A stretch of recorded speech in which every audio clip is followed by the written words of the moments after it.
we're going to take a picture today and we're going to make, this is the final effect. There it is. So we've kind of taken the spray out and emphasized it. And then you're going to put some text on it and then give me a thumbnail. So that's what we're aiming for. And here's the picture that I'm going to give you. There are 2 pictures to do. And here's another one. Here's Kobe. That's a good one. And then, oh, bigger one. That's really, that took a lot of time to get out. And there's a twisted perspective. Remember we did that frame last class? That's how you get this one. Let me move. What else have I got? Here's another one. Lots of balloons coming up. Another one here. Cheetah. This one came out really well. The best ones are kind of elongated. Alright, there's the cheetah. So that's elongated pictures.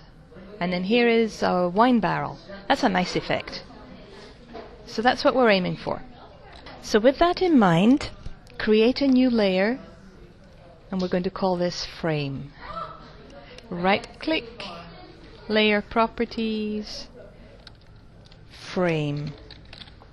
Okay, now we have 2. Okay, now we're going to take the marquee tool and we're going to have the rectangular marquee tool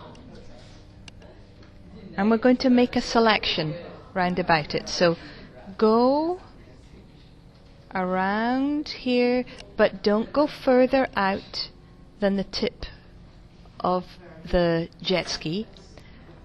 Okay, leave that free and leave this free as well. And then what we need to do is put a stroke around this selection. So the stroke, we go up to Edit, Stroke, okay, and then I'm going to have a color. I click on the color, and then I'm going a color that complements something that's in the picture. So I click on the spray. Alright. I want the location to be inside. So it goes like in this way. And width I'm going to have 8. But it's up to you. I mean, choose. Click. Okay, now don't deselect whatever you do. And now you can see my stroke round about here. So far so good. Now don't deselect. We want to dump paint inside here so that it ends up being that grey color, okay? And you can see the stroke. So I'll put this away. And right now the marching ants are running around here. So what we want to do is invert it. Right click, inverse. There we go. We have our double marching ants, or Control Shift I. Okay, so we're going to get the paint bucket tool. I'm going to fill it with a grey that's inside here, roughly, but maybe about there. Up to you. Okay, and then you dump the paint in. Yabadoo. Okay, and then at this point I can deselect. Control D to deselect. Alright. Oh, sorry, don't deselect. I've had a break and I've forgotten what I was doing. I think this actually should have been applied on the background. No, we're good. We're good to go. Now, we're going to go up to Add a Noise Filter, and we want to noise, and we want to add some noise. And make sure that uniform and monochromatic are checked. And then you just decide, ooh, it's too much, how much you want. Gives it a sort of a grainy effect. Okay, and then OK. Alright. And now we can deselect. Control D to deselect. Alright. We are going to put a frame on. So, a layer mask. So, on the frame, we click down to this guy here. This is Add new layer mask. You see there it is. Now, let me explain. With black as the foreground color, plus the paintbrush, that would allow us... Oh, sorry, that was the history brush. There's the paintbrush. That would allow us, and I'm going to increase the size of the brush to here. That would allow us to remove from the mask. You see, like that? Alright. And if I go too far out, like I'm doing here, then you switch these around. White allows you to restore the mask. See? So it's all to do with the color of the foreground. X on the keyboard switches them around. Black removes the mask. It reveals what's underneath, the jet ski. White restores the mask. It hides the jet ski. So with that in mind, I'm going to X and I'm going to zoom in. Get your zoom tool like this. Change your brush size. There's my paintbrush. Make it a bit bigger. Now, a quick way to change your brush size, hold the shift, the square bracket, and you see the square bracket is next to the P on the keyboard, and when you're happy you can get up close with it. And then you don't want the spray around it really, or maybe you do, but it looks better I think if you don't. So, and then I'm going to change my bracket keys, X on the keyboard, and now I can go in and delete some of this ship, the jet ski, like that. Alright, now take your time with this. I'm going to grade you on how well you make your selection. Then I'm going to zoom over to here. I also want some of this spray to come through. Zoom out, Control minus to zoom out. Control minus again. Over I go.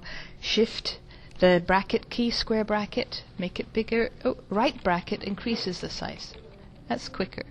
So, and then I just start painting away.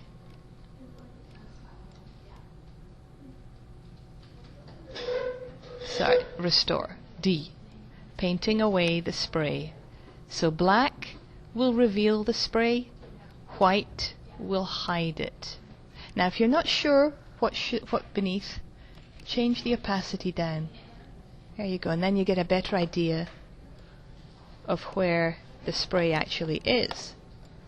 And you can just rub over that. You don't want the water really in this one, you just want the spray. Then I move over. I got more spray here, some at the front. And just keep adjusting that opacity, wiping over your picture, changing the size of your paintbrush. Let's see what effect. That's giving us a nice effect, isn't it? Now if again, as I say, if you do too much, switch X on the keyboard and that will hide it again. Minus, out I go. Alright, that looks pretty good, huh? I will increase the opacity back up to 100. Awesome. Oops, X on the keyboard. There you are. Alright, now we want a new layer. There's our new layer. And we're going to call this text. Okay, click on the T for text. I'm going to go to Impact because that's the font that they've used here. 36, you can play around with it. The color of my text is going to be white. Okay, and I'm going to say Team Yamaha. And that should be bigger. Actually, you can just do Control T to transform, remember? Control T to transform. Like that. Make it as big as you like. Okay. Double click to embed. And I'm going to put a drop shadow on this. That isn't an underline. I'm going to put a drop shadow. I click on text. And then here is my drop shadow. Like so. Up comes the blending options. Now you can fiddle around here, or alternatively you can just drag underneath. Like that.